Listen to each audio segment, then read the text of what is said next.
1833 का साल लंदन की संसद में एक बड़ा फैसला लिया जा रहा था, एक ऐसी कंपनी के बारे में जिसने भारत पर राज तो किया, लेकिन अब उसका असली रूप बदलने वाला था।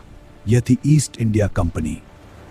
1813 के बाद कंपनी का व्यापार धीरे धीरे खत्म हो रहा था। ब्रिटिश सरकार समझ चुकी थी कि अब भारत सिर्फ व्यापार नहीं बल्कि शासन का केंद्र है। और फिर आया चार्टर एक्ट 1833। इस एक्ट ने भारत के इतिहास में बहुत बड़ा बदलाव किया। कंपनी का व्यापार पूरी तरह खत्म। अब कंपनी सिर्फ शासन करेगी, व्यापार नहीं। चाय और चीन का व्यापार भी खत्म कर दिया गया।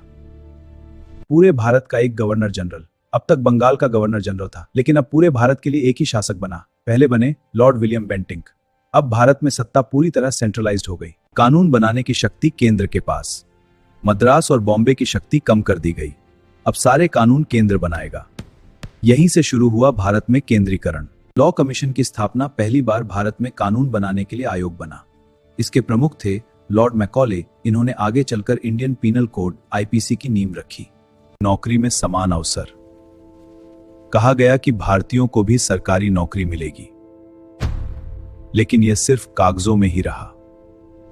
इस एक्ट ने भारत को एक प्रशासनिक इकाई बना दिया। कंपनी अब व्यापारी नहीं, शासक बन गई। यही एक्ट आगे चलकर 1858 के गवर्नमेंट ऑफ इंडिया एक्ट की नींव बना।